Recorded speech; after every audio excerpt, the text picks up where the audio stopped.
E, enfim, o nosso tema. Por que a gente escolheu falar sobre os princípios naturais da moral? Primeiro porque não é novidade, todos nós sabemos, e principalmente quem frequenta as universidades ou frequenta as mídias, nós sabemos que nós vivemos numa época de relativismo moral. O que se chama de relativismo moral hoje, talvez o termo melhor não fosse nem relativismo moral, mas fosse moral arbitrária, moralismo arbitrário. Porque, num certo sentido, existe uma relatividade na moral. Quando a gente fala de coisas como certo, errado, justo e injusto, existe uma relatividade nisso porque as situações humanas elas sofrem uma variação tão grande que esses conceitos assumem dimensões e qualidades mais ou menos diferentes em ocasiões diferentes. É claro que essa variação não é absoluta, existe sempre um núcleo que permanece o mesmo, mas a moral ela consiste em você, sem perder esse núcleo que permanece o mesmo, sem perder esse critério absoluto, conseguir adaptá-lo a situações concretas muito diferentes. Então, o termo moralismo arbitrário talvez fosse mais adequado para definir o que acontece na época de hoje, porque o que acontece na época de hoje é a veiculação da ideia segundo a qual não existe certo e errado, não existe justo e injusto, não existe bem e mal. Todos esses valores são definidos arbitrariamente por cada indivíduo ou por cada grupo humano de acordo com seus interesses particulares. Então, se eu chamo algo de justo e algo de injusto, não é porque esse algo seja de fato justo e esse outro algo seja de fato injusto, mas porque eu tenho algum interesse particular, egoísta, a partir do qual chamar esse algo de justo e esse outro algo de injusto favorece a realização desse interesse que eu tenho.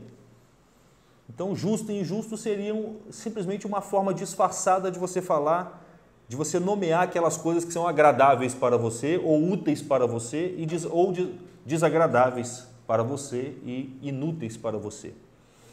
Então, a rigor, o que se tem hoje é como que um apagamento dos conceitos morais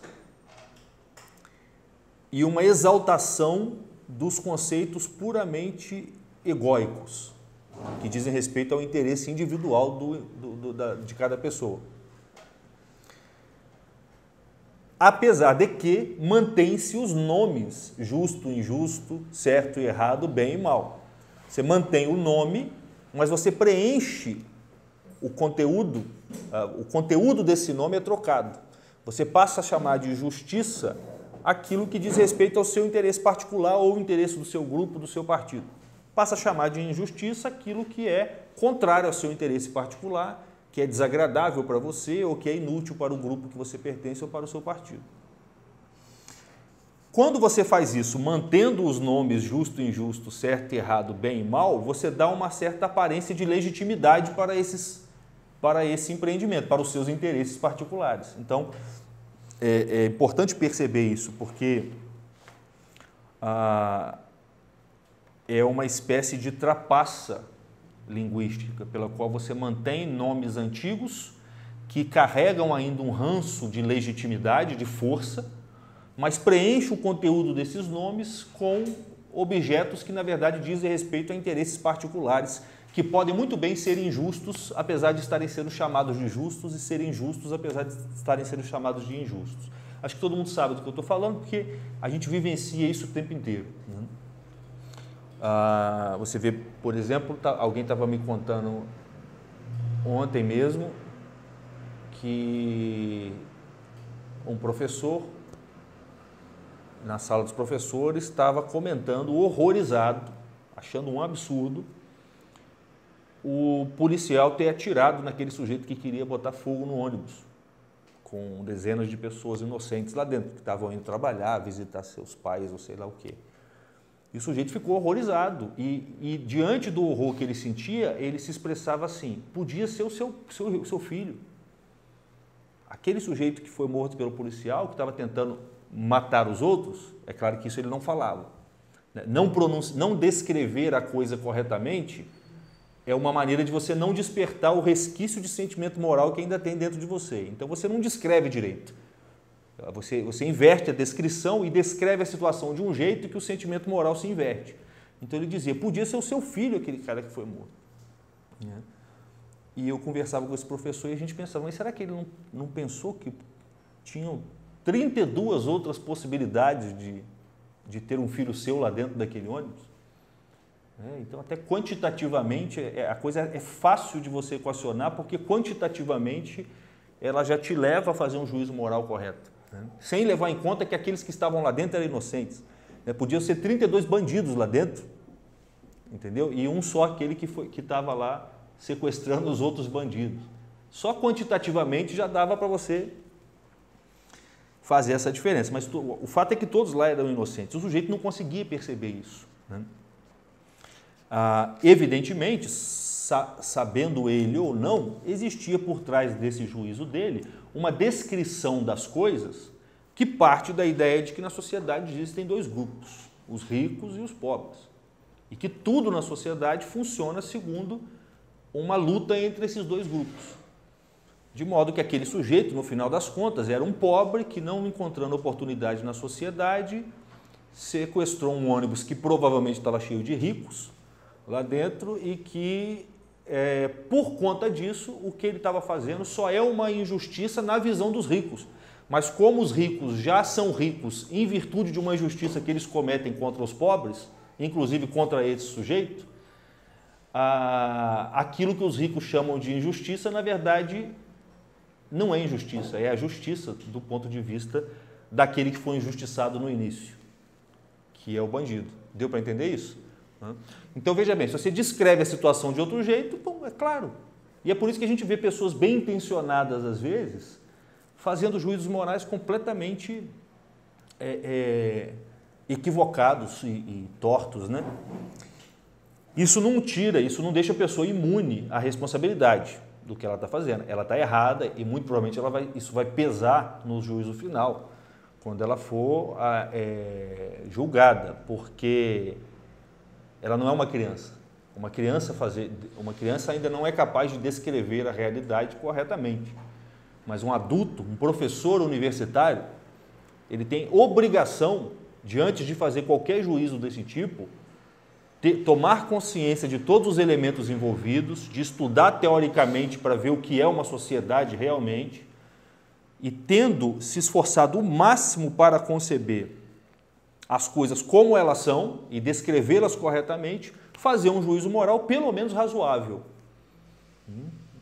E o ideal é que no final ele ainda pegue e diga, isso aqui é até onde eu consegui ver. Pode ser que alguém esteja vendo algo que eu não veja.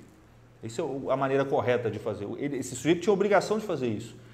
Mas, se ele é um ser humano dotado de razão, estudado, tem a responsabilidade da sua função, ele educa outras pessoas e provavelmente falou isso para alunos, ele está realmente incorrendo num pecado aí, muito provavelmente grave, porque ele não está sabendo algo que ele deveria saber. E nesse caso ele não pode alegar ignorância.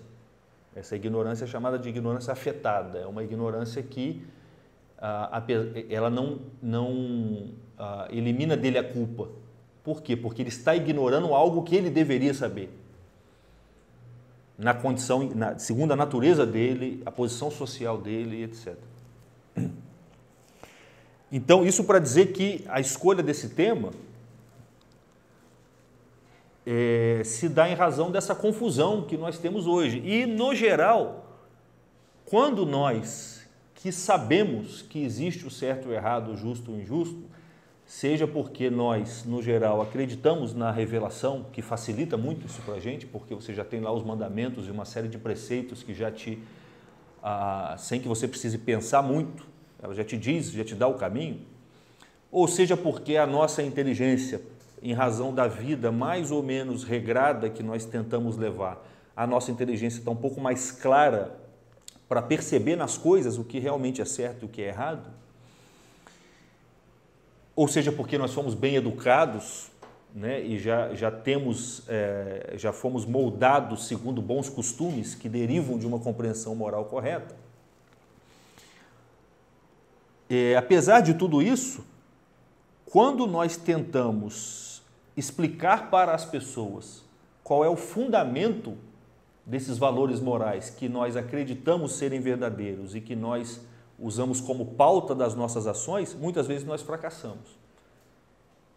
Muitas vezes a gente não consegue explicar de onde nós tiramos a ideia de certo e errado, de justo e injusto, de bem e mal.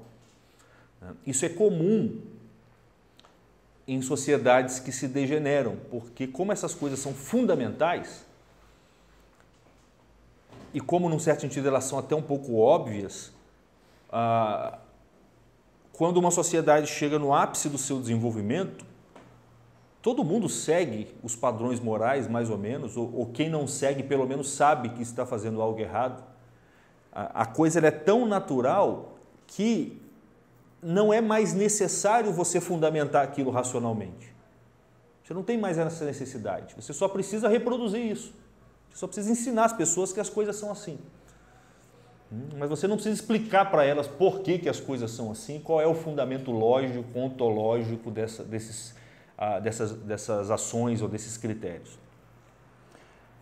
Mas na medida em que a sociedade vai se degenerando e grupos mal intencionados começam a penetrar nessa sociedade e a modificar o padrão de comportamento dela e os critérios pelos quais ela deve se basear na hora de agir, na medida em que isso vai acontecendo, começa a surgir a necessidade de você ter que fundamentar isso racionalmente para algumas pessoas. Porque as novas gerações começam a... Esses grupos mal intencionados só vão conseguir ensinar algo diverso do costume através de argumentos, e de argumentos muito sofisticados, como, por exemplo, o argumento do Nietzsche. O argumento do Nietzsche é sofisticadíssimo. Ele vai na etimologia dos termos bem e mal, justo e injusto, nas culturas mais antigas possível, para tentar dali extrair uma possível origem fictícia dos valores morais. E quando um adolescente que dentro de casa simplesmente ouve dizer que tem que fazer o que é certo e não tem que fazer o que é errado, chega na universidade ou na escola e ouve um professor explicando com argumentos racionais elaboradíssimos que, na verdade, o errado é que é o certo e o certo é que é errado, né? Isso, além de dar para ele uma espécie de refrigério intelectual, de movimentar a inteligência dele, isso gera um certo prazer, isso dá para ele a sensação de que ele está descobrindo algo que os pais não sabem, justamente na idade em que ele está querendo cortar o cordão umbilical da juventude em relação aos pais. Então ele vai ter a sensação de que está saindo da caverna, vai ter um exercício mental que em casa muitas vezes ele não tem, né? E um dos elementos principais que essas teorias imoralistas ou amoralistas se utilizam para questionar a moralidade natural é dizer que ela só é tomada como natural porque ela foi naturalizada pelo uso. Então eles vão dizer, ó, como quem diz assim, ó, repara, se você perguntar para o seu pai por que é certo isso, ele vai falar, porque é certo. E se você insistir, ele vai falar, ó, o chinelo está aqui, ó.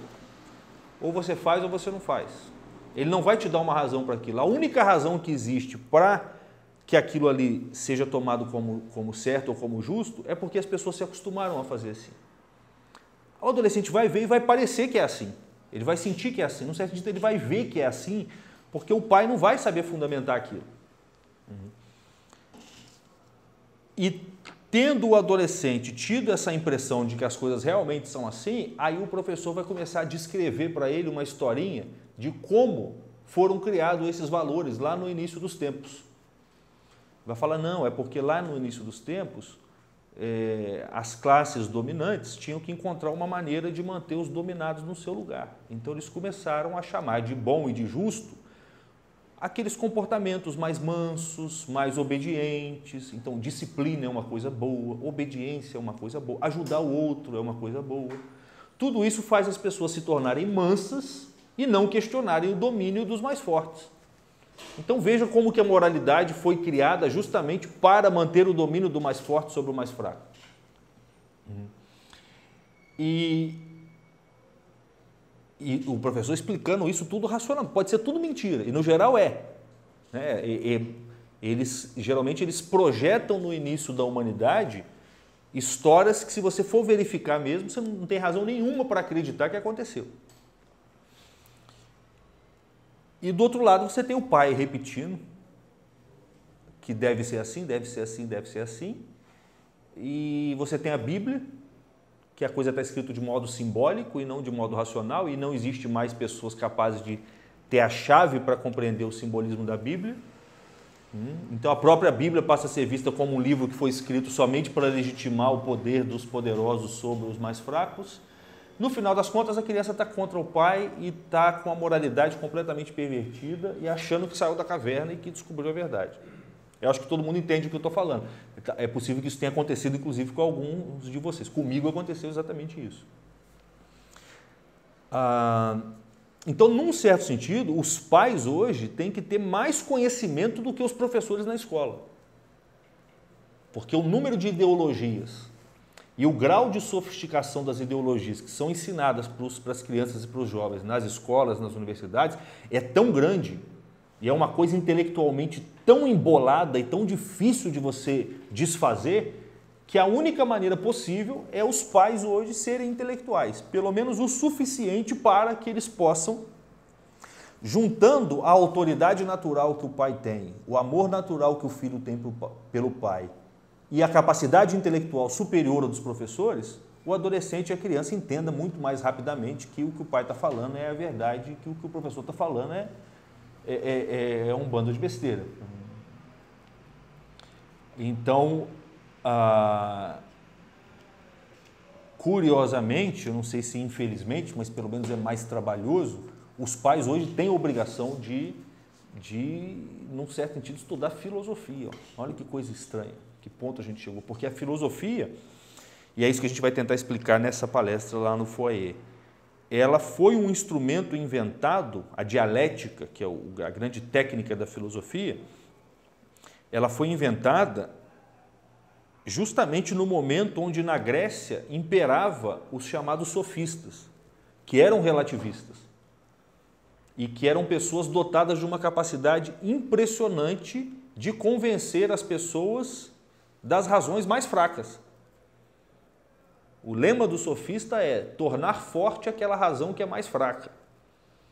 Então é aquela história do sofista que conseguiu absolver o sujeito que estava sendo condenado porque matou o outro com uma flechada. E como é que ele absolveu o sujeito? Ele conseguiu desenvolver um argumento para colocar a culpa na flecha. A gente ouve isso e parece assim, impossível isso, mas não é impossível. A linguagem humana, quando ela é desvinculada da objetividade do mundo, e quando você se dedica ao estudo somente das articulações da linguagem, independente da verdade, você pode adquirir efeitos assim fantásticos. Tanto é que alguns sofistas eram considerados feiticeiros, porque articulavam a linguagem de tal maneira que convenciam as pessoas das coisas mais absurdas possíveis. Né? Veja bem, não é muito diferente do que se diz hoje, quando se fala que o sujeito queria botar fogo no ônibus, mas a culpa não era dele, era da sociedade. Não é muito diferente de você falar que a culpa é da flecha. A flecha é uma causa instrumental, a gente sabe que ela não se move sozinha. Tem que ter um sujeito para poder tacar a flecha. Mas ela é uma causa. Não é errado dizer que a flecha foi causa da morte do sujeito. Só que ela é uma causa instrumental. E a causa instrumental precisa de uma outra causa inteligente para poder colocá-la em ação. Simples, dialeticamente se resolve o problema. A sociedade não é uma causa instrumental. Ela não é um instrumento pelo qual o sujeito botou fogo no ônibus, ou tentou botar, ou iria botar fogo no ônibus. Mas ela é uma causa remota. Ela não é uma causa imediata. A causa imediata é o sujeito. Quem vai riscar o fósforo ou isqueiro é o sujeito, não é a sociedade. A sociedade não tem mão. Então a sociedade é uma causa remota, que pode ter criado para aquele sujeito algumas situações que podem ter levado ele a fazer aquilo. Mas veja bem, essa causa remota é tão ampla e tão múltipla que se torna um absurdo você atribuir uma coisa tão linear a ela. Porque provavelmente essa sociedade também falou para esse sujeito de Deus, falou para ele, mostrou, pessoas ajudaram ele, a própria sociedade o ajudou em muito mais situações do que o prejudicou, sem dúvida. Então a filosofia, a dialética surgiu nessa situação, numa situação muito parecida com o que a gente vive hoje, de uma confusão de opiniões tão grande que só tinha um jeito. Você tinha que aprender a usar a sua inteligência para penetrar nesse mar obscuro de opiniões e conseguir achar o fio da verdade lá no meio e ir seguindo esse fio para desenrolar aquela confusão toda. A verdade tem que estar ali de algum modo, porque nada escapa da verdade. Só que às vezes a coisa é tão confusa que é preciso desenvolver uma técnica e uma habilidade de penetrar, por assim dizer, dentro da caverna, mas sem ser obscurecido pela própria caverna e poder tirar de lá de dentro quem está lá. E a dialética faz isso. Reparem que a função da dialética, num certo sentido, é análoga à função do Cristo. Cristo era chamado de o peixe porque ele penetra no mar do mundo, no mar da confusão e do pecado, e vai mais ainda, ele vai lá na mansão dos mortos sem se manchar, sem sair do trono divino. E ele vai lá e resgata e abre um caminho. Ó. Se você seguir ele, eu sou o caminho. Se você seguir ele, você sai dali também. A dialética faz isso. E por que é análogo à ação do Cristo? Porque isso pelo que a dialética permite você penetrar na escuridão, no mundo das opiniões, e desfazer os equívocos, e encontrar a verdade, é uma coisa que os gregos chamavam de logos, que a gente traduz por razão. E Cristo é o logos, só que ele não é um logos particular de um indivíduo ou outro, ele é o logos universal. Então reparem que existe um aspecto salvífico na própria atividade filosófica e hoje não basta mais a gente educar os nossos filhos no costume, é preciso a gente ter a habilidade de debelar os erros que vão chegar nas suas mentes através das escolas, das universidades, do mundo, da televisão, do que for. A gente vai falar mais sobre isso lá no foyer. Vamos então ao nosso tema. Vamos ver se a gente consegue falar do nosso tema. Vocês querem que ligue o ar? Não?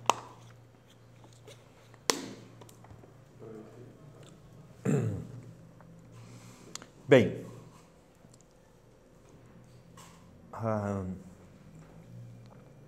quando nós falamos aqui quando nós demos aquela palestra sobre idolatria, nós começamos falando da prova racional da existência de Deus. Essa prova é muito simples, eu não vou explicar ela aqui de novo nos seus detalhes, mas ela é basicamente o seguinte: todas as coisas que existem, mas poderiam não existir. Então elas são contingentes. Uma coisa contingente, que existe, mas poderia não existir, ela existe não em virtude de si mesma, mas em virtude de uma outra coisa que a causou.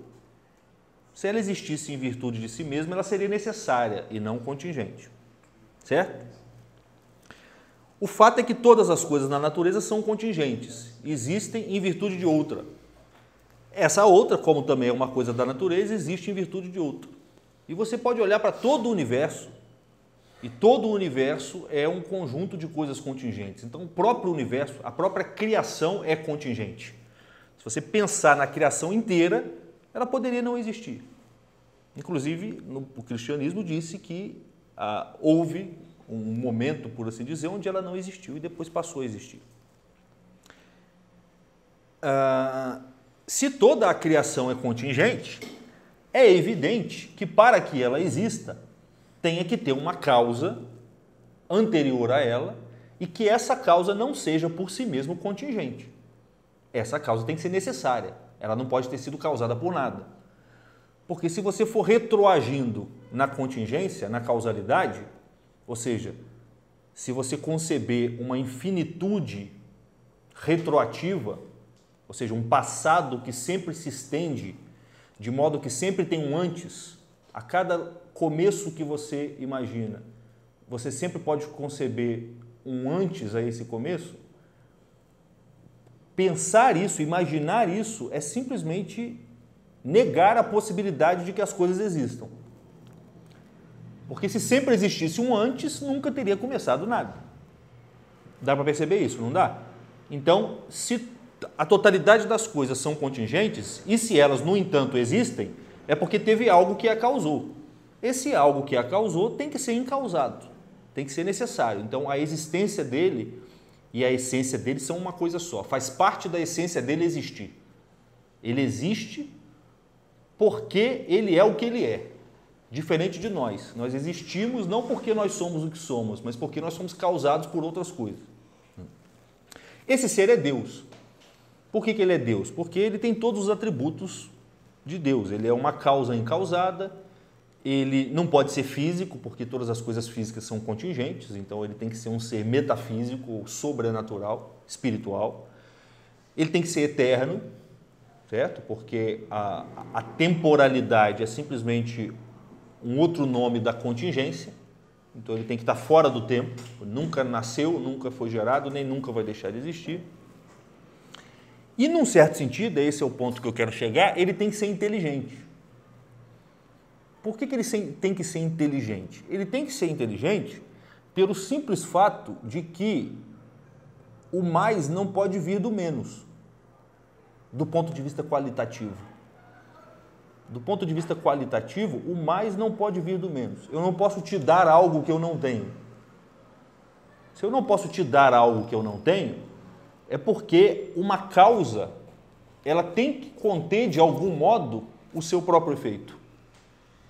Ela tem que ser mais ampla do que o seu efeito. E a causa de todas as coisas tem que ser mais ampla do que todas as coisas. Ela tem que conter, de algum modo, todas as coisas. Senão, ela não poderia ser a causa de todas as coisas. Se entre as coisas que existem algumas que são inteligentes, é claro que essa causa tem que ser inteligente. Senão ela não poderia criar as inteligências criadas, os anjos e os homens.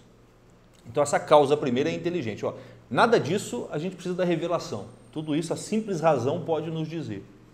Então Deus é uma inteligência incausada, eterna e espiritual, que mantém todas as coisas no ser. Se Deus é uma inteligência, é claro que Deus pensa em si mesmo. O que Deus intelige?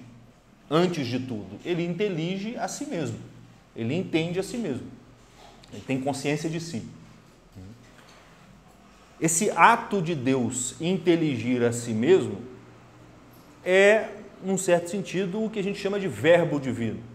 É o próprio Jesus Cristo, no seu aspecto divino, não encarnado. Então, Deus, que é uma inteligência, ao pensar em si mesmo, ele produz uma imagem de si mesmo. Essa imagem de si mesmo é o intelecto divino, é o logos divino, é o verbo divino. Tá? É claro que aqui eu estou fazendo uma analogia. Por que a gente fala de inteligência, de consciência de si mesmo? A gente fala disso porque a coisa mais nobre que existe na criação é a inteligência. Então, se a gente quer falar de Deus, a maneira menos equívoca de você falar de Deus é utilizando como analogia as propriedades daquela criatura que é a mais nobre das criaturas. Certo? Então, se a mais nobre das criaturas é a criatura inteligente, e se eu só posso falar de Deus a partir das criaturas, porque eu não vejo Deus, eu não conheço Deus, eu estou abaixo dele, eu vou usar aquela criatura mais elevada como um símbolo para poder tentar, de algum modo, conceber algo de Deus. Então, é claro que Deus não é uma inteligência no mesmo sentido em que nós somos. É muito mais do que nós somos. É claro que quando Deus pensa a si mesmo, a consciência que ele tem de si mesmo não é no mesmo sentido em que nós temos de nós mesmos. Quando você tem consciência de você mesmo, essa consciência é uma outra pessoa? Não é. Ainda é a sua pessoa. certo? Mas Deus, quando pensa em si mesmo, esse pensamento de si mesmo é uma outra pessoa. Só nisso dá para ver que é uma coisa que escapa da nossa compreensão. Então, saibam que quando nós falamos de Deus assim, é uma analogia, uma das mais nobres que existem, mas Deus é mais do que isso no final das contas. Muito mais. O fato é que Deus concebe a si mesmo e essa concepção que Deus tem de si mesmo, essa imagem que ele tem de si mesmo é o Filho, é o Verbo, é o Logos.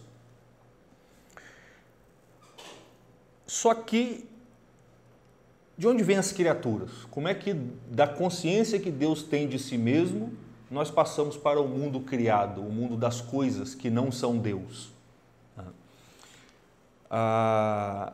As Escrituras dizem que Deus criou todas as coisas do nada.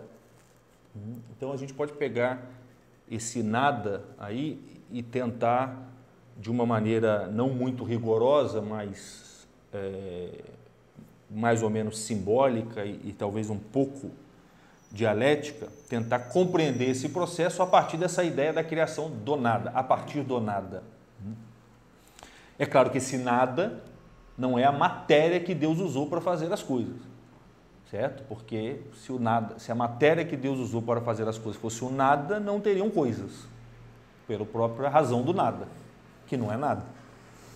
Então esse nada é uma espécie de metáfora, tá? É alguma coisa que parece o nada. Sendo Deus uma inteligência, né? E sendo o nada algo que objetivamente não pode existir, porque essa é a própria definição do nada, aquilo que não existe, convém imaginar que esse nada seja uma ideia na mente de Deus. Porque enquanto ideia, o nada pode existir. Aliás, a existência do nada é uma existência somente mental. O nada é um conceito que não tem existência real, ele só tem existência formal na sua mente. Tá? Então vamos imaginar que esse nada seja um pensamento de Deus, um conceito na mente de Deus. Deus pensa o nada. Só que quando Deus pensa o nada, o que é o nada em face de Deus? O nada em face de Deus, como até então, antes da criação, só existe Deus, o nada em face de Deus é o outro de Deus. Certo? Deus é o ser absoluto, só existe Ele. Não existem criaturas ainda. Só existe Deus, Ele é o ser. E somente o ser é. Quando esse ser, que é uma inteligência, concebe o nada, ele está concebendo o outro de si mesmo. O outro de Deus é o nada. Esse nada é como se fosse Deus pensando no não eu de Deus. Certo? Então esse nada é como se fosse uma negação mental que Deus faz de si mesmo.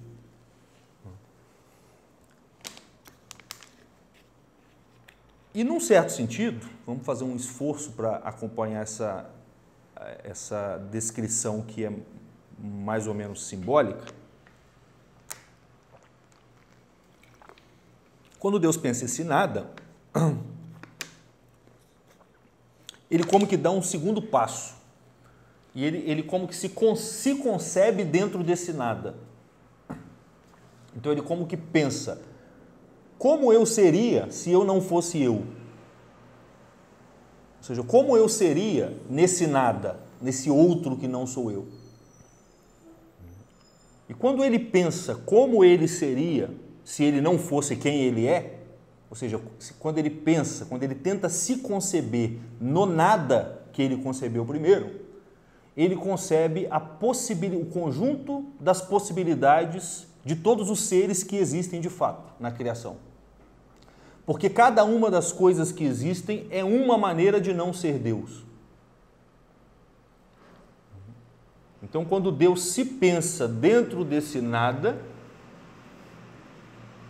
ele pensa o conjunto de possibilidades de todos os seres que não são Deus. Ou seja, ele pensa o que a gente chamaria de omnipossibilidade, onipotência divina. Isso é a onipotência divina num certo sentido.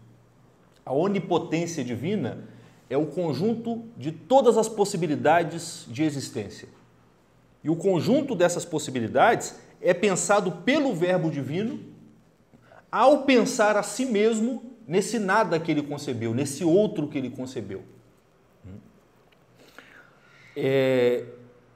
Essa descrição que a gente está fazendo, a gente ouviu primeiro ela, um professor descrevendo as coisas dessa maneira, e depois nós fomos, durante muito tempo a gente ficou procurando nos padres da igreja, nos filósofos, nos teólogos, a fundamentação dela. E ela está em São Tomás de Aquino. Não dessa maneira, mas se você ler, estudar bastante São Tomás de Aquino em alguns pontos específicos, você vai ver que toda essa descrição aqui, ela é uma síntese do modo como São Tomás de Aquino concebe o processo de criação. Então ela pode parecer um pouco assustadora num certo momento, não sei, obscura, mas fiquem tranquilos que ela é filosoficamente e teologicamente fundamentada e válida, legítima. Essa onipotência divina, ou seja, a estrutura de possibilidades, é como se fosse a moldura dentro da qual a criação existe, porque só existem coisas que são possíveis. As coisas impossíveis não existem. Então, tudo o que é possível está contido dentro dessa rede de possibilidades que é o Verbo divino pensando a si mesmo, dentro desse nada. Só que quando, veja bem, é o Verbo divino pensando a si mesmo dentro desse nada, é Deus se pensando dentro desse nada. Então, as coisas, ou melhor, todos os elementos e as articulações dessa estrutura que Deus está pensando, que é a onipotência divina, que é o que o Platão chamava de mundo das ideias, mundo dos arquétipos, já ouviram falar disso, não já? Nós estamos aqui na mente divina e nos arquétipos de todas as coisas que existem na mente divina. Como diz Santo Agostinho, aquilo que o Platão chamava de mundo das ideias nada mais é do que a mente de Deus. E Deus, antes de fazer as coisas, pensou em todas as coisas. Só que quando Deus pensa em todas as coisas, ele pensa nessas coisas de forma essencial, de forma arquetípica. E ele pensa em todas essas coisas juntas. Porque no fundo ele está pensando em si mesmo, só que como que invertido num espelho.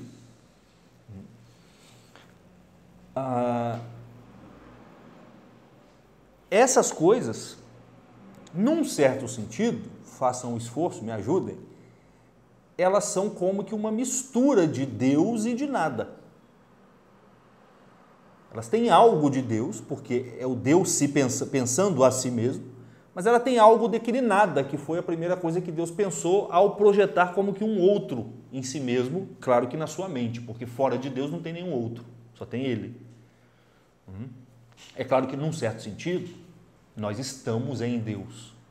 Isso que o apóstolo fala, nele nós nos movemos, existimos e somos. Então nós estamos em Deus, nós somos pensamentos de Deus e Deus nos sustenta no ser na medida em que Ele pensa em cada um de nós.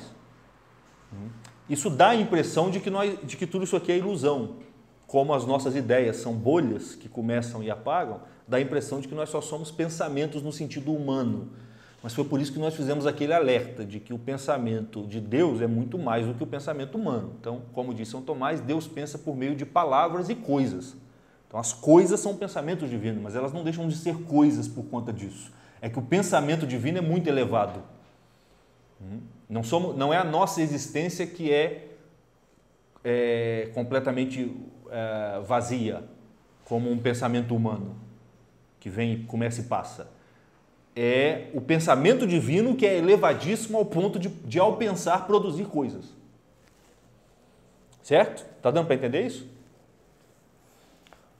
Então, todas as coisas, quando Deus concebe cada uma dessas coisas, Ele concebe todas elas juntas, porque é uma imagem dele mesmo. O conjunto de todas as possibilidades é uma imagem de Deus como que colocada num espelho, como que invertida num certo sentido. Por isso que o cosmos inteiro é uma imagem de Deus. A ordem de todas as coisas é o próprio Deus como que desdobrado, colocado para fora de si, emanado de si mesmo. Então todas as coisas que existem são análogas a Deus. Elas representam algo do próprio Deus misturado com um pouco daquele nada que Deus concebeu. Então todos nós temos uma semelhança, qualquer criatura tem uma semelhança, tem algo nela pelo qual ela se assemelha a Deus e algo nela pelo qual ela não se assemelha a Deus.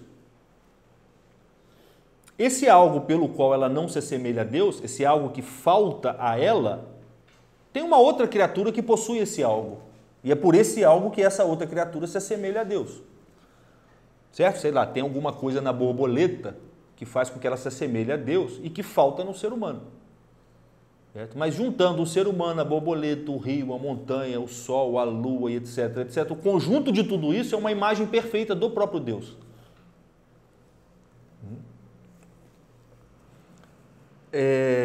E é só por isso que se diz que as criaturas cantam a glória de Deus. É só por isso que a criatura é considerada o livro da vida, o livro sagrado, porque ela expressa Deus. Só que ela expressa Deus diferenciado, através de uma multiplicidade de seres, cada um guardando uma semelhança com Deus e uma diferença, mas nessas diferenças eles se comunicam uns com os outros e se relacionam. No conjunto dessas relações você tem uma grande sinfonia que reflete a onipotência divina, o próprio verbo divino. Então a criação começa quando Deus destaca desse conjunto de possibilidades que ele concebe cada uma dessas coisas. Ele vê lá, tem uma possibilidade de não ser Deus, é o Sérgio. Quando ele pensa o Sérgio separado do resto, o Sérgio aparece. Isso existir é isso. É Deus pensar uma possibilidade destacada das outras. Aí você existe, você passa como que a ter uma existência externa. Você deixa de ser potência em Deus, potência ativa em Deus, e passa a ser uma coisa realmente existente. É claro que Deus não realiza ou existencia todas essas possibilidades ao mesmo tempo. Porque a maneira pela qual ele existencia todos esses arquétipos e modelos que ele tem na sua mente é através do tempo. Tá? Então, por exemplo, o meu avô, a existência do meu avô só era possível lá na época em que ele viveu. Não era possível a existência do meu avô e a minha ao mesmo tempo. Ou, para ficar mais claro, do meu tataravô e a minha ao mesmo tempo. Ou do Pedro Álvares Cabral e a minha ao mesmo tempo. Então, existir é destacar desse conjunto ordenado de possibilidades cada uma dessas possibilidades. E a existência vai se dando paulatinamente no tempo. E o tempo é como dizia Platão, a imagem invertida da eternidade. O tempo é uma imagem da eternidade. Ele é a realização temporal do eterno. É a realização analítica e momentânea daquilo que em Deus é uma coisa só. O conjunto dessas possibilidades, é fácil perceber, rege todas as coisas existentes. Nada do que existe extravasa o campo dos possíveis. Eu, enquanto ser humano, só posso realizar aquilo que é possível para a forma humana, que Deus pensou. Certo? O gato, enquanto gato individual, todas as ações que um gato individual pode fazer, por mais indefinidas que elas sejam, ou infinitas que elas sejam, estão contidas dentro do tipo primordial gato, dentro do pensamento de Deus quando ele pensa gato. Então nós temos uma descida de nível, de Deus para o verbo divino, que é gerado ali dentro, no sentido do verbo divino já como onipossibilidade, onipotência.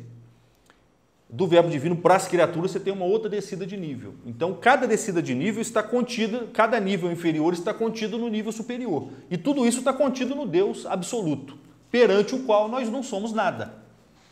E é por isso que a Bíblia diz que ninguém pode ver Deus. Aquele que visse Deus morreria. O que quer dizer que aquele que visse Deus morreria? Quer dizer que diante de Deus as criaturas voltam para aquele nada. Então a visão que nós temos face a face de Deus, ela, num certo sentido, ela ainda guarda um grau de diferença entre você e Deus. Que nós podemos, e se Deus quiser, iremos ter um dia no paraíso. Então, se cada coisa existente é como que limitada e regida por essas possibilidades, que são muito mais amplas e maiores do que as coisas que existem, isso é importante de perceber, tá? Porque dá uma impressão, como nós estamos abaixo da mente divina, quando nós falamos da mente divina, nós temos uma leve impressão de que esse mundo aqui é mais do que o mundo da mente divina. Do mesmo jeito, quando eu tenho uma ideia de uma coisa e produzo essa coisa, eu fico com a impressão de que essa coisa é mais do que a ideia que eu tive dela. Essa coisa é real. A maçã eu posso comer, mas a ideia de maçã eu não posso comer. Só que na mente divina não é assim, porque a maçã que eu posso comer só existe por conta do arquétipo de maçã que está lá em cima. Isso quer dizer que o arquétipo de maçã, ele é muito mais maçã do que as maçãs individuais. A forma humana é muito mais ser humano do que todos os seres humanos existentes juntos, somados. É na hora de concebê-lo que eu só consigo concebê-lo como uma coisa abstrata. Mas do ponto de vista ontológico, ele é mais real do que qualquer ser humano. Ele tem que ser mais real, porque ele é o princípio de cada ser humano individual. Então é um erro imaginar que os arquétipos são apenas ideias no sentido humano. Não, eles são ideias num sentido muito mais elevado e muito mais amplo e muito mais real do que os seres humanos individuais. Por isso que Platão dizia que o mundo das ideias é mais real do que esse. Então, o mundo das ideias, a mente divina, as formas das coisas na mente divina, estão para as coisas físicas, como as coisas físicas estão para as fotografias das coisas físicas. Percebe? Então esse mundo é como se fosse uma fotografia da mente divina. Então se na mente divina o mundo tem lá 4 dimensões, nesse mundo aqui só tem 3. E se você tira uma foto das coisas nesse mundo, vai passar a ter só 2 dimensões. Estão percebendo? Como nós só podemos conceber as coisas a partir das dimensões do nosso mundo, na hora de conceber a mente divina, a gente acaba reduzindo ela para 3 dimensões. E isso dá uma impressão de que daí vem a nossa fraqueza de vez em quando achar que, cara, pode ser que tudo isso seja ilusão da minha mente. O real mesmo é isso aqui, não é o céu, não é Deus. Ou quando nós pensamos assim, o céu deve ser meio sem graça, né? Deve faltar um colorido lá no céu, porque vai ficar todo mundo lá, o que a gente vai ficar fazendo? Rezando, assim. Mas isso é o quê? É porque nós estamos pensando o céu a partir das dimensões inferiores nas quais nós estamos inseridos. Na verdade, ele é muito mais do que isso aqui.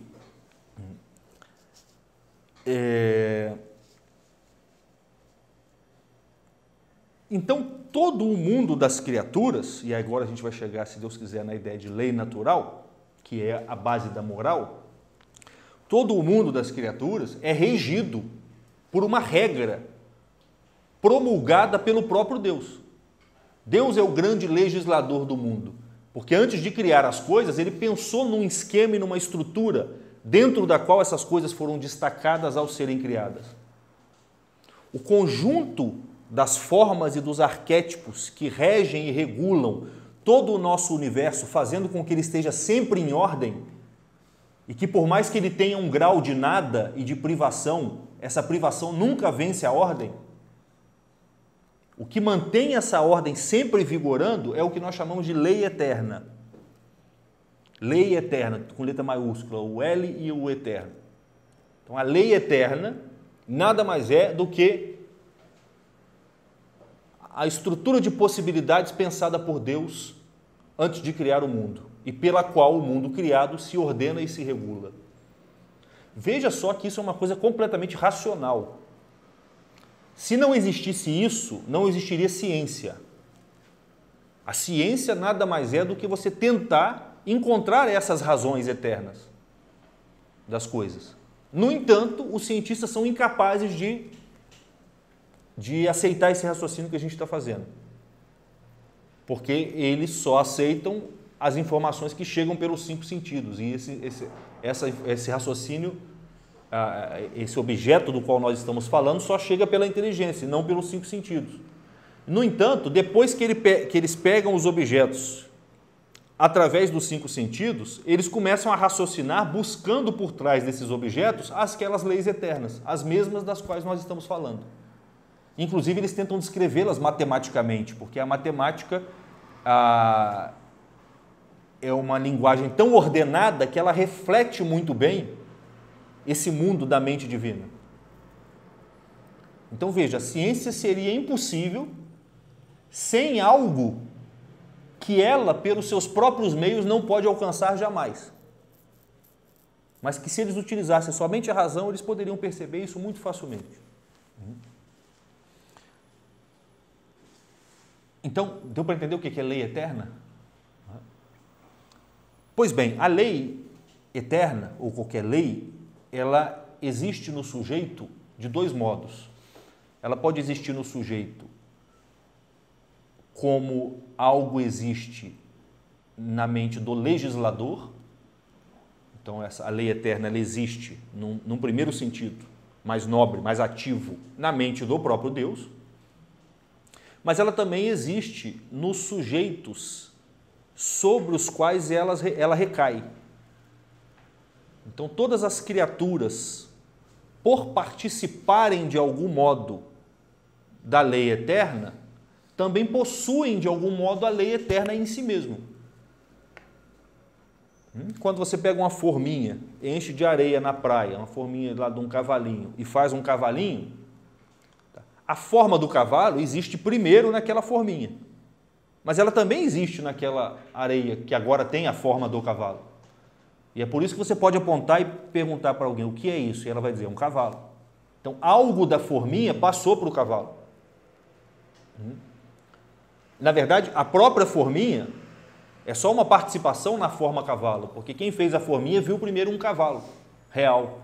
E o cavalo real participa da forma, do arquétipo cavalo que está na mente divina. Então veja que a lei eterna, ela está presente nas próprias criaturas que são reguladas por ela. Só que ela está presente de forma passiva, porque as criaturas participam dela, estão subjugadas a ela, estão vestidas por essa lei, por esse conjunto de leis. O nome dado à lei eterna, na medida em que ela participa das criaturas, na medida em que ela está impressa nas criaturas, é lei natural. Então, lei natural nada mais é do que a face da lei eterna que está impressa nas criaturas, que foram criadas sob o modelo das leis eternas e por isso participam das leis eternas. Então, a lei natural nada mais é do que a lei eterna vista sob a ótica das criaturas que estão submetidas a ela. É por isso que se diz que a lei natural está inscrita no coração do homem, porque o homem foi criado segundo um modelo perfeito de homem. E ele só tem existência na medida em que participa desse modelo. E essa participação reverbera nele, de algum modo, a lei eterna pela qual ele foi criado. Então, a lei natural nada mais é do que a lei eterna, tal como aparece nas criaturas que dela participam. Só que existem 2 tipos de criaturas. Existem as criaturas irracionais e as criaturas racionais. As criaturas irracionais, elas participam, são regidas também pelos seus arquétipos, por assim dizer, e também participam da lei eterna. Só que elas não participam ativamente da lei eterna. Elas são regidas pela providência divina. O que é a providência divina? O que a gente chama de providência divina nada mais é do que a ação pela qual Deus governa todas as coisas a partir dessa estrutura de possibilidades. Isso é a providência divina. A providência divina para os seres irracionais, ela funciona de uma maneira, porque eles não participam ativamente da providência divina. Os seres racionais participam ativamente da providência divina, porque você tem uma semelhança maior, o ser que mais, das criaturas naturais, o homem é aquele que mais se assemelha a Deus, então ele participa mais perfeitamente de Deus. E por ser dotado de livre-arbítrio, o homem acaba tomando partido na providência divina de modo ativo. Então, a lei natural no ser humano tem um aspecto um pouco mais nobre. A presença dela é como que de uma natureza um pouco diferente no homem em relação aos seres irracionais. Porque, convenhamos, se uma árvore de uma determinada espécie só produz fruto daquela espécie, é em virtude da lei natural. Ela está seguindo o caminho dela. Mas ela não tem consciência disso, e ela não faz isso voluntariamente. Não existe nela algo pelo qual ela possa negar a lei natural que modula o seu comportamento. Só um fator externo pode frustrar a execução da lei natural que está impressa nela. No caso de uma planta, no caso de um animal também. Um animal não pode voluntariamente, conscientemente, rejeitar a lei natural que rege o seu comportamento, só por uma causa acidental externa. Mas, no geral, ele é completamente modulado. Hoje nós chamaríamos isso de instinto. Tá? Só que instinto empobrece muito as coisas, né? Quando a gente pensa em instinto, você está pensando num conjunto de leis físicas espontâneas que você não sabe muito bem de onde elas vêm e, no geral, você pensa que elas podem ser modificadas com a evolução da espécie, etc. Então, é uma visão mais pobre, mas o objeto é o mesmo. No caso do ser humano, justamente por ser regulado pelo arquétipo humano, e por nesse arquétipo estar contido o elemento livre-arbítrio, seguir a lei natural para o ser humano é ser livre, é ter a possibilidade de rejeitá-la ou de acatá-la. Percebem? O ser humano é seguindo a sua própria lei natural, a sua própria essência, a sua própria causa exemplar em Deus, que o ser humano exerce o seu livre-arbítrio, exerce a possibilidade de seguir essa lei ou não. É uma coisa curiosa, é uma coisa, parece paradoxal, mas se você meditar nela, você vai ver que não, tem que ser assim. Isso é ser humano. É como quem diz,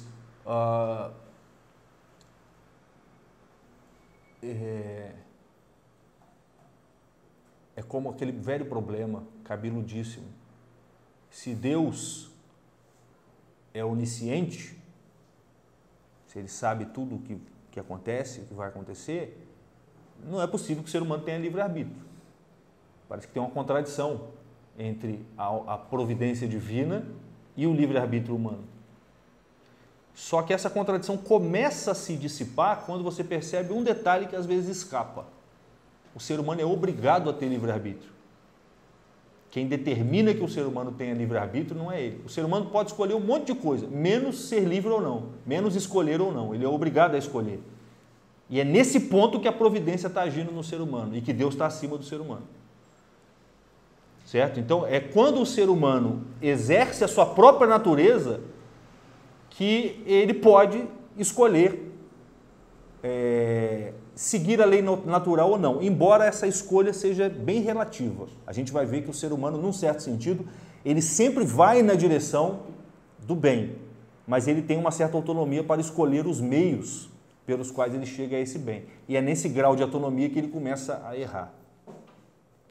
Fala, Érica. Então, se eu não me engano, não sei se é no catecismo que fala que o livre-arbítrio é entre escolher algo bom de outra coisa boa. Mas não necessariamente a gente tem um livre-arbítrio para escolher entre o bem e o mal. Mas isso aí é porque não é contrário ao que a gente está dizendo, por quê? O que a gente chama de mal, o que a gente chama de bem? Vamos pegar essa questão da Érica e vamos tentar partir dela para concluir esse raciocínio. O que a gente chama de bem nada mais num certo sentido, do que a perseverança no próprio ser. O que é um bem para uma coisa? Um bem para uma coisa é perseverar no seu próprio ser. Se a minha existência, ela emana, se eu sou um exemplar desse grande arquétipo que é o ser humano, o bem para mim é me aproximar cada vez mais desse arquétipo. Se é esse arquétipo que me dá existência e me dá ser, o bem para mim nada mais é do que perseverar no meu ser. Então, como dizia Platão, e como os filósofos cristãos concluíram junto com Platão, ser e bem são dois aspectos de uma mesma coisa. Bem é o nome do ser na medida em que ele é desejável. Então, quando você deseja permanecer no seu próprio ser, perseverar no seu próprio ser, está mais próximo do modelo que te constitui, do critério pelo qual você existe, isso é chamado de bem. Então, bem é um outro nome para ser. E é por isso que Deus, um dos principais nomes de Deus é bem. O que a gente chama de mal é justamente aquela ação ou aquele fenômeno, aquele fato que priva um ser do seu próprio ser. Então, veja bem, se ser e bem são, num certo sentido, sinônimos, são a mesma coisa, vista de pontos de vista diferentes, o mal não é um ser. O mal não tem existência. O mal não tem estatuto ontológico, ele não é uma coisa, ele não é uma criatura. O mal nada mais é do que a privação que um determinado ser pode ter do seu próprio ser. Ele é como a cegueira. A cegueira não é uma coisa, a visão é uma coisa. A cegueira é o nome que você dá para a falta de visão. A cegueira só existe, na verdade, como conceito mental. O que existe ali é uma visão privada de boa parte da sua capacidade. Ou visão nenhuma. Existe agora só olho, só matéria. Cegueira é o nome que você dá para chamar a atenção para o fato de que aquele ser está sendo privado da sua própria existência. Ele está se afastando do arquétipo que o define.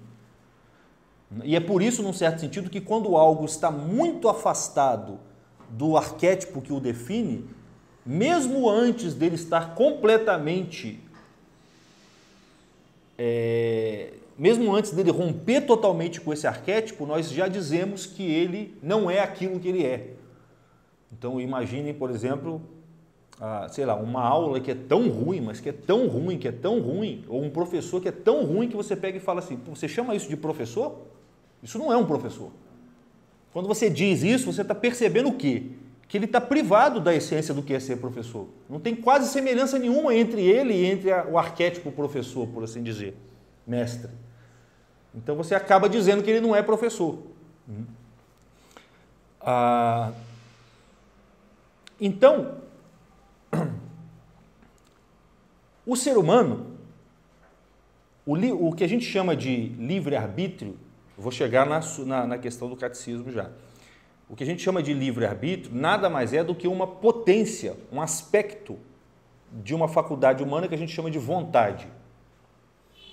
E o que é a vontade? A vontade é o que os filósofos chamam de apetite intelectivo. A vontade é um apetite, a vontade é um querer, ela é uma espécie de desejo, embora a palavra desejo remeta mais aos desejos corpóreos. Mas a vontade é uma inclinação, ela é uma faculdade que te move na direção de algo. Por isso que quando nós desejamos algo, nós dizemos muitas vezes que estamos com vontade de algo, certo? Então, vontade e desejo são coisas análogas, mas tem uma certa diferença. Mas o fato é que a vontade é um apetite. Só que ela é um apetite intelectivo. O que quer dizer isso? Ela é um apetite que é gerado e ativado na sua alma quando você intelige algum ser. O objeto próprio da inteligência, do intelecto, é o ser, é a ordem. A sua inteligência só capta ser. Isso é entender algo, é entender a ordem, o arquétipo, a forma. a lei que rege o fenômeno, ou, em última instância, o ser daquele fenômeno. Do mesmo jeito que o olho vê cores, o ouvido ouve som, o paladar prova sabor, a inteligência capta o ser das coisas. Ao captar o ser das coisas, você está captando um bem. Pode até não ser um bem em relação a você, mas em relação àquela própria coisa é um bem. Ou em relação a uma outra coisa é um bem. Na medida em que você captou com a sua inteligência o ser de alguma coisa, uma ordem específica, um arquétipo específico, a lei que rege aquela coisa e que está nela de algum modo, a sua inteligência apresenta esse ser para a sua vontade, para o seu apetite intelectivo, que ao ser apresentado a esse ser, deseja esse ser de algum modo. E é aí que você passa a chamar esse ser de bem. O bem é o ser captado pela inteligência na medida em que é apetecível, desejado pela vontade. Então a vontade só pode desejar bem, porque ela é determinada pela inteligência. A inteligência só pode captar ser, porque o não ser não é inteligível. O não ser não existe, você não pode pensá-lo assim, objetivamente. Então, quando você pensa algo real, você está pensando um ser. Ao pensar esse ser, ele é apresentado para a sua vontade e a sua vontade te inclina na direção dele de algum modo. Vocês estão aqui nessa aula, por que vocês frequentam o Instituto? Porque vocês entenderam algum bem que é encontrado aqui no Instituto. Por que a gente vai à missa? Porque a gente entendeu algum bem que está presente na missa. Esse bem que nós apetecemos, seja na missa, seja numa aula de filosofia, ele deriva de um ser que você captou ali. Ele deriva de uma verdade, que é um outro nome para o ser que você captou ali. Essa verdade, esse ser que você captou ali, tem uma afinidade com o seu próprio ser. Porque se o que estivesse sendo ensinado aqui fosse uma maneira mais fácil e mais prática de você ficar burro, você não ia vir aqui. Porque aquele ser ali ia estar tão minguado que ele não ia contribuir para que você persevere no seu próprio ser. Então isso não movimentaria a sua vontade na direção oposta. Você não quereria estar ali. E se alguém te obrigasse, você sentiria tristeza. É o que a gente sente muitas vezes na faculdade. Você não queria estar naquela aula, mas você é obrigado a estar naquela aula. Porque você entendeu que aquilo ali é um mal. Eu só está me gerando raiva, eu não aprendo nada e eu estou aqui. Então é um mal. Estou falando no sentido intelectual, porque mesmo uma aula boa intelectualmente, às vezes, do ponto de vista concupiscível, ela é desagradável. Cansa, dá sono, é calor. Mas ainda assim você está aqui. Por quê? Porque a sua inteligência percebeu um bem mais universal do que o bem do prazer, que não é percebido, que é um bem que diz respeito ao seu desejo mais animal. Esse bem superior ao simples prazer é o bem que tem mais afinidade com a sua natureza humana, porque a natureza humana tem algo a mais do que a natureza animal. A natureza animal só busca o prazer. Um cachorro só fica aqui se for agradável. Ele não tem como perceber uma ordem superior ao agradável. Ele não tem vontade, então ele não pode ficar aqui a despeito da fome, do calor, do sono. No entanto, vocês ficam aqui a despeito da fome, de não ter café, de estar quente e de dar sono. Porque vocês entendem um bem superior, que é um bem intelectual. E sendo vocês um ser de natureza intelectual, vocês suprimem a tristeza afetiva em nome de um bem intelectual, intelectivo. Então, todo bem, ou melhor, a vontade só deseja o bem, porque o ímpeto da vontade deriva da ação do intelecto. O intelecto só capta o ser. Ao captar o ser, sendo o ser um bem, a vontade o deseja. Então, a vontade não pode desejar o mal. Num certo sentido, você não pode escolher o mal. O que é, então, escolher o mal? Metaforicamente falando já não no sentido literal. Escolher o mal é escolher um bem menor. Ou melhor ainda, falando de uma outra maneira, é escolher algo que contraria a sua própria natureza. Esse algo que contraria a sua própria natureza em si mesmo, ele é um bem em algum sentido. Por exemplo, eu posso escolher, sei lá, dar um tiro na minha cabeça. Mas, dar um tiro, uma arma, é um bem em algum sentido. Tanto é que existe. Se existe, é um bem em algum sentido. É fácil perceber que, às vezes, para você caçar um animal, para se proteger, aquilo ali é um bem.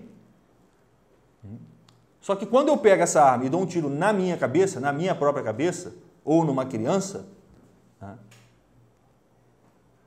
aquela ação que eu estou fazendo, ela está privando aquela criança ou a mim mesmo de algo que para mim é um bem, efetivamente naquele momento. Está dando para perceber isso? Então, o mal que eu faço, quando eu escolho fazer algum mal, em si mesmo, aquilo que eu estou fazendo, aquele instrumento que eu estou usando, aquela ação que eu estou realizando, aquele fim que eu estou procurando, em si mesmo ele é um bem em algum sentido para alguma coisa. Pode ser até para mim mesmo. Tá? Porque se eu ficar em casa só vendo televisão e me empanturrando de doce, em algum sentido eu estou fazendo um bem para mim mesmo. Em que sentido? No sentido da minha dimensão animal, do meu apetite concupiscível. Aliás, é por isso que as pessoas ficam em casa vendo televisão, comendo doce. É um bem para você, mas é um bem para o que em você? Você é um ser múltiplo. Você tem mineral, vegetal, animal e humano em você. E divino ainda. Aquilo ali é um bem para a sua natureza animal.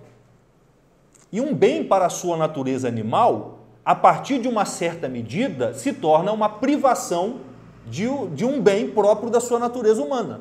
É aí que você chama aquilo de mal. E é aí que você diz que ao escolher ficar em casa comendo doce, vendo televisão todo dia, você está fazendo um mal, escolhendo um mal para você. Não é porque o que você está escolhendo seja um mal em si, mas porque em relação ao que você é, a natureza que você pertence, ao arquétipo que te rege, aquilo ali representa um mal. Porque está te privando de realizar em você plenamente aquela medida a partir da qual você foi constituído. Está dando para entender o que eu estou dizendo? Sim ou não? Sim? Então, na verdade, São Tomás de Aquino fala isso, na verdade, todo mal é um bem relativo. É um bem relativo, é um bem que você escolheu, mas que está te privando de algum outro bem. Ele pode não ser um bem para você. Pode não ser um bem para você. Eu posso tomar veneno. Tomar veneno não é um bem para mim, em aspecto nenhum. Tá? Então é evidente que ele está me privando do bem da minha existência.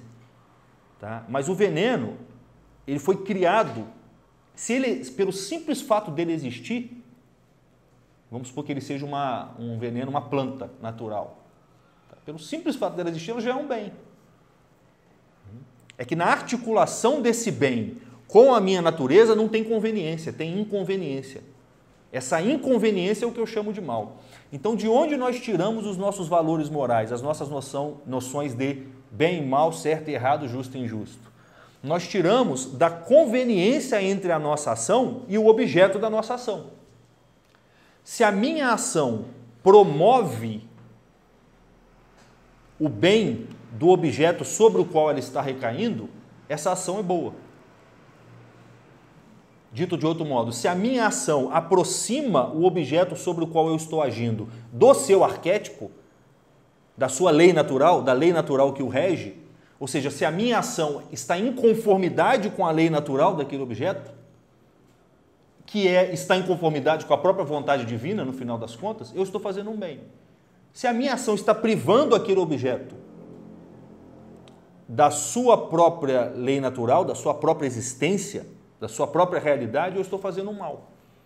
É uma coisa tão óbvia que se torna claro por que mesmo pensando que não existe certo e errado, bem e mal, as pessoas, no geral, continuam, na maior parte das vezes do dia a dia, fazendo o bem e fugindo do mal. Isso só é possível porque é uma coisa tão óbvia que às vezes passa despercebido. É assim, dentro de sala de aula de uma universidade, todo mundo é relativista, todo mundo é maluco, mas nas relações, né, se o cara não for um psicopata, no geral, boa parte das vezes ele vai, pelo menos nas coisas mais simples, Quando são decisões que exigem muito raciocínio, aí o sujeito vai começar a caducar. Então, por exemplo, na hora de votar. Na hora de votar, o sujeito vai caducar. É uma ação mais complexa. Você tem que analisar muitos elementos para poder ver onde está o bem, onde está o mal ali. Mas assim, se você cair perto do comunista que estuda com você, entendeu? E machucar feio, se uma criança cair, é muito difícil dele não ajudar, dele não te ajudar e não ajudar essa criança. E ele não faz isso porque ensinaram apenas ele fazer isso. Ensinaram ele a fazer isso porque fazer isso é seguir a lei natural das coisas. Estão percebendo? Só que as coisas não existem sozinhas, para a gente encerrar. As coisas não existem sozinhas. As coisas existem dentro de determinados contextos, nos quais elas se relacionam com outras coisas. Então, na hora de avaliar se uma ação é certa ou errada, justa ou injusta, ou seja, na hora de buscar a lei natural, você tem que usar a sua inteligência. O segredo é usar a inteligência para captar as várias naturezas que estão envolvidas no processo. Porque captando as várias naturezas envolvidas no processo, você já está captando a lei natural que rege cada um desses elementos, que estão compondo o cenário inteiro. Depois você tem que começar a analisar a relação e a proporção existente entre esses vários elementos e o contexto no qual eles estão. Como eles não estão sozinhos, você vai ter que analisar a situação. É uma criança? Ela está sozinha? Não, mas tem um adulto perto? Esse adulto é o pai dela ou é um sequestrador? Eles se conhecem? Não se conhecem? Então, é analisando as várias naturezas dos seres, as relações entre eles, que você vai ter um pequeno cosmos, um pequeno universo vai estar desenhado ali para você. Então, o segredo da boa ação moral é descrever o cenário corretamente. Porque é descrevendo o cenário corretamente que a balança do justo e injusto vai pendendo para um lado ou para o outro. E o critério vai se desenhando, vai se clareando na sua cabeça. É isso que o investigador faz. Ele tem que ter, às vezes, um elementozinho que aparece e muda tudo. Não foi isso que aconteceu com Santo Afonso de Ligório? Você estava lá, o professor estava contando? Que ele venceu o último caso dele, que fez ele desistir de ser advogado. Ele nunca tinha perdido um caso. Aí teve um caso que ele pegou e venceu o caso, o advogado da oposição ficou extasiado, foi lá dar os parabéns para ele, disse, cara, que maravilha, a argumentação do senhor está perfeita, certíssima, e o senhor está de parabéns. E o Santo Afonso de Ligório só aceitava caso depois de analisar o caso inteiro e ver que o sujeito estava certo. Ele só aceitava defender casos justos. Aí o outro advogado que estava dando os parabéns para o Santo Afonso, pergunta para ele, mas só me diga uma coisa, tem uma coisa que eu não entendi. Como é que o senhor explica esse elemento aqui? Aí ele abre lá o livro de provas e mostra uma página com um documento. O Santo Afonso, quando lê aquilo, fala, ué, mas eu não li isso aqui não estava aqui, de onde que apareceu? Ele falou, não, mas estava aqui, o senhor leu. Ele falou, não, eu não li. Aí ele vai pegar o livro dele, quando ele vê a página estava colada. E esse documento mudava toda a situação, provava que o sujeito era injusto. Aí o Santo Afonso fica tão, como é que se diz, afetado por essa situação, que ele se tranca no quarto, fica lá um tempo lá e sai já falando, eu quero ser sacerdote. Então, quer dizer, um elemento, às vezes é um elemento que muda tudo. E é por isso que, essa turma da cultura da morte, comunista ou o que for, tomam o justo pelo injusto e o injusto pelo justo, porque a descrição que eles fazem das coisas é muito pobre. É uma descrição muito pobre e já definida para que o resultado seja conveniente a eles. Para descrever as coisas, você tem que ter muita sinceridade, você tem que deixar a realidade te falar e tentar abarcar o maior número de elementos possível, porque às vezes matar vai ser injusto, às vezes matar vai ser sua obrigação moral naquela situação. Porque às vezes matar vai ser matar somente acidentalmente, essencialmente você vai estar defendendo uma criança. que está sendo morta. Estão percebendo?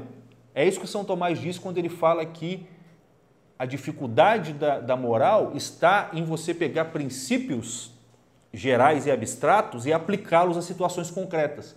Porque na situação concreta, as coisas podem se inverter, aparentemente. Então, se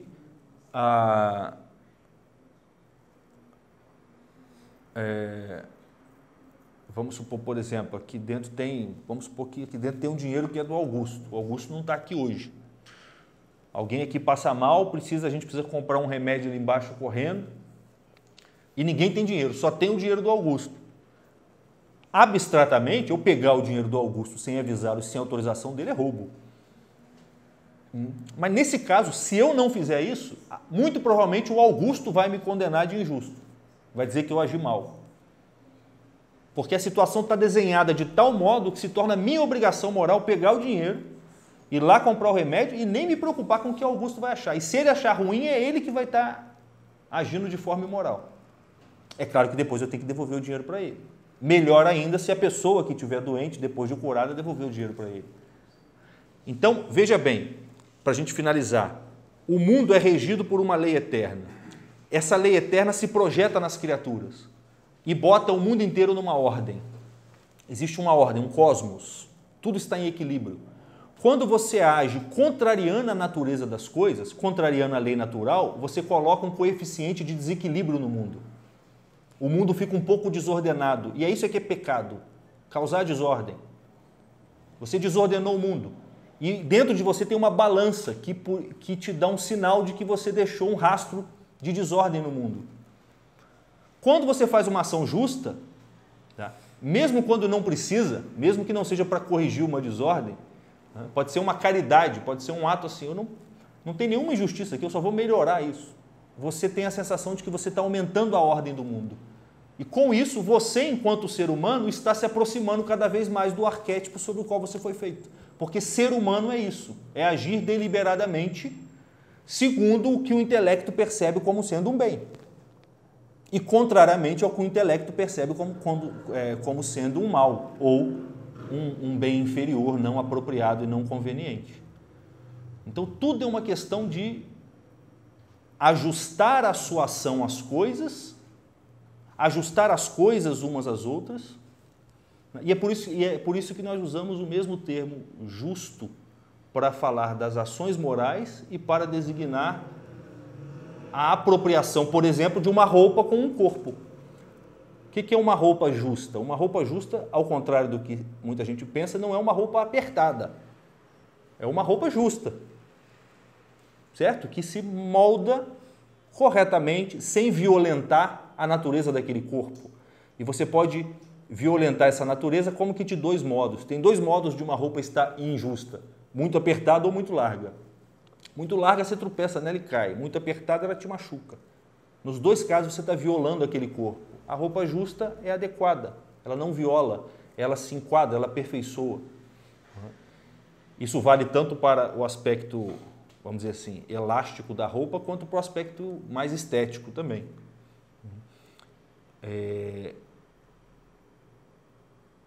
Então, uma ação justa é aquela que veste corretamente uma situação. Uma ação injusta é aquela que viola, ou por negligência, ou porque não levou em conta a natureza ou as naturezas envolvidas no processo. Como as ideologias modernas, todas elas negam a existência da inteligência e a existência da natureza das coisas, para eles só resta definir como justo e injusto aquelas ações que estão na clave do gostoso e do desgostoso, do prazeroso e do útil ou do inútil. Deu para entender isso? Só é possível fundamentar a moral em bases naturais se você entende o que é inteligência e entende que as coisas possuem naturezas próprias, determinações objetivas que foram dadas a elas por Deus, ou pela própria natureza, como queira. Mas se você abole a ideia de que as coisas têm natureza e de que você tem uma inteligência capaz de pegar o ser das coisas, não tem como.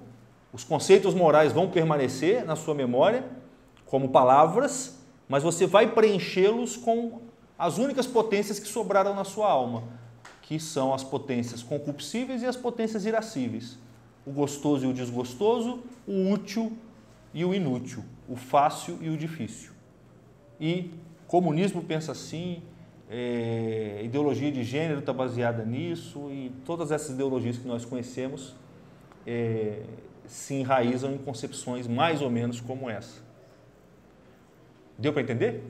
Sim? Então, está dada a aula.